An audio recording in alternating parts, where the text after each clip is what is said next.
Selamat mendengarkan cerita novel fiksi. Jenderal Fate dari Indonesia dan Raja Penjara Darah Mantan Kaisar Kegelapan. Bab 139. Penyelamat hidupku. Lintang. Sementara itu di area umum, Romi dan kekasihnya, Marisa, juga melihat Lintang. Pasangan itu awalnya kaget, namun kemudian ikut menertawakannya. Hahaha. Bagaimanapun sampah tetaplah sampah. Dia tetap saja mengecewakan meskipun ada di bangku super VIP. Kamu benar, sayang. Suami Liana itu memang menyebalkan. Dia hanya bisa membuatnya malu. Pasangan itu kemudian kembali tertawa. Bagi mereka, Lintang memang hanyalah bahan tertawaan yang lucu. Tetapi, saat keduanya ingin terus menertawai Lintang, lampu stadion itu tiba-tiba saja mati. Kejadian itu membuat hati para penonton berdebar. Hal itu karena mereka tahu kalau idola mereka, Devano Lintang, akan tampil di stadion itu begitu lampu kembali dinyalakan. Dek-dek, dek-dek. Saat ini, semua orang hanya bisa mendengar detak jantung mereka meskipun stadion itu dipenuhi oleh ribuan orang. Mereka semua terdiam sambil bernafas terengah-engah karena bersemangat. Waktu terus berlalu, dan mereka bisa merasakan telapak tangan mereka mulai berkeringat. Tepat saat kegugupan semua orang memuncak, lampu yang ada di atas panggung menyala dengan begitu terang. Para penonton sejenak merasa silau, membuat mereka mengedipkan mata beberapa kali agar terbiasa dengan cahaya tersebut. Saat mata mereka sudah mulai terbiasa, mereka terkejut saat melihat sosok hitam yang berdiri di bawah lampu, tepat di tengah-tengah panggung. Dia bak malaikat maut yang datang dari neraka dengan tubuh yang dibalut oleh sebuah jubah besar. Aura dingin yang hebat menguar dari dirinya. Selain itu, sebagian wajahnya juga tertutup topeng, membuatnya tambah misterius. Topeng setengah wajah dengan sebuah jubah. Sosok itu sama persis dengan potret yang dilukis tangan oleh Tamara. Vano, melihat sosok itu, tidak ada yang merasa asing. Mereka seolah sudah mengenalnya dalam waktu yang lama. Ribuan orang mulai merinding saat melihat Devano Lintang tampil langsung di depan mereka untuk yang pertama kalinya. Saat itu, orang-orang mulai merasakan adrenalin mereka terpacu. Serentak, mereka melambaikan tangan ke satu sama lain dan kembali menjerit, Vano, Vano, Liana, Andre, Ratih, beserta Romi dan kekasihnya, Marisa, mulai gemetar saat melihat Vano muncul di atas panggung. Mereka masih tidak mempercayai apa yang mereka lihat. Kenapa Vano mirip sekali dengan Lintang? Liana dan yang lainnya seolah sedang berada di alam mimpi. Selain wajahnya yang tertutup topeng, setengah wajah dan matanya yang terlihat sangat mirip dengan Lintang sampai mereka merasa kalau mereka adalah orang yang sama. Tidak, itu tidak mungkin. Mungkin Vano dan Lintang hanya mirip saja. Liana dan yang lainnya hanya bisa menggeleng untuk mengusir pemikiran mustahil mereka. Bagaimanapun, Vano adalah artis idola papan atas yang selalu mereka senangi selama 3 tahun dan sudah menciptakan lagu-lagu menakjubkan untuk seluruh dunia. Sementara Lintang hanya seorang pria yang malah tinggal di rumah keluarga istrinya. Jadi, mana mungkin dua orang dari dua dunia yang berbeda itu orang yang sama? Saat Liana dan yang lainnya larut dalam pemikiran masing-masing, Tamara tengah menangis terharu.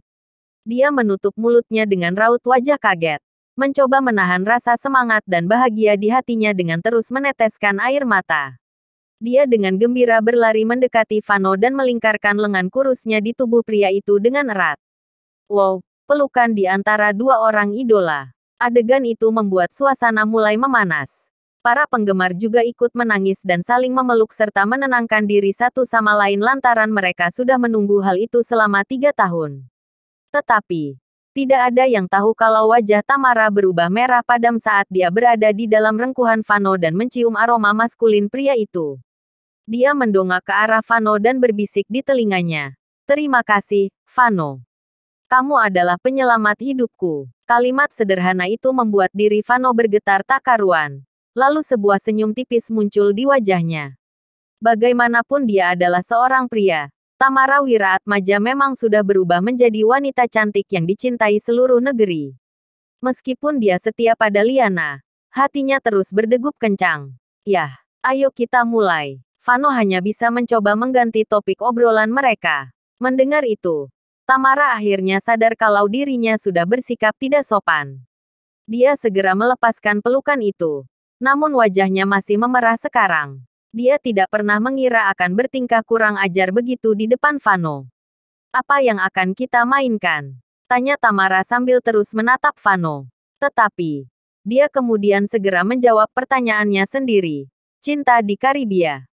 Cinta di Karibia. Tamara dan Vano mengatakan hal itu secara spontan dan bersamaan. Seolah mereka bisa melakukan telepati. Mereka awalnya terkejut. Namun kemudian tertawa geli bersama. Sebagai dua jiwa yang saling menarik. Mereka selalu bisa memahami jalan pikiran masing-masing dengan begitu mudah. Saat itu, Tamara menjadi sosok yang jauh lebih cantik dengan senyum lebar yang terpatri di wajahnya. Dia mengangkat mikrofonnya. Lalu berkata pada penggemar di bawah sana.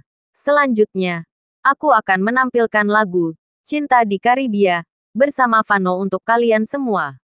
Prok, prok, prok. Tepuk tangan yang begitu meriah lalu datang dari para penonton. Tepuk tangan dan jeritan dari ribuan penggemar itu terdengar sangat keras. Sampai-sampai tanah di sekitar sana terasa bergetar. Adegan itu terlihat sangat spektakuler dan menarik. Dengan segera, Fanny berjalan santai menuju piano di sebelahnya. Akan tetapi, sebuah kejadian mengejutkan terjadi saat dia sampai di piano itu. Alih-alih duduk di depan piano itu, dia malah berdiri membelakanginya dan mengeluarkan sebungkus rokok. Hal itu membuat Tamara dan seluruh penggemar terbelalak kaget. Mereka tidak pernah menyangka idola mereka itu akan mengeluarkan sebungkus rokok di atas panggung. Apa yang mau dia lakukan? Gerakan kecilnya menimbulkan kecurigaan dan banyak mata penasaran mulai menatap Vano sekarang. Dalam sekejap, Vano mengeluarkan sebatang rokok dan meletakkannya di atas piano. Dia kemudian duduk di depan piano. Hal itu membuat banyak orang kebingungan. Tapi sebelum mereka bisa memikirkan apa yang tengah terjadi, mereka melihat Vano membuat sebuah gerakan. Tanpa jeda, jari-jarinya mulai bermain di atas tuts piano. Pling-apling, nada musik itu terdengar seperti mutiara yang menyentuh piring batu. Timbul dari setiap tekanan jari Vano. Iramanya seperti deru angin yang dingin. Memasuki telinga setiap penggemar dengan halus. Ribuan orang di stadion itu merasa hati mereka seolah diaduk-aduk. Rasa merinding menjalar di tubuh mereka saat musik itu mulai menguasai mereka.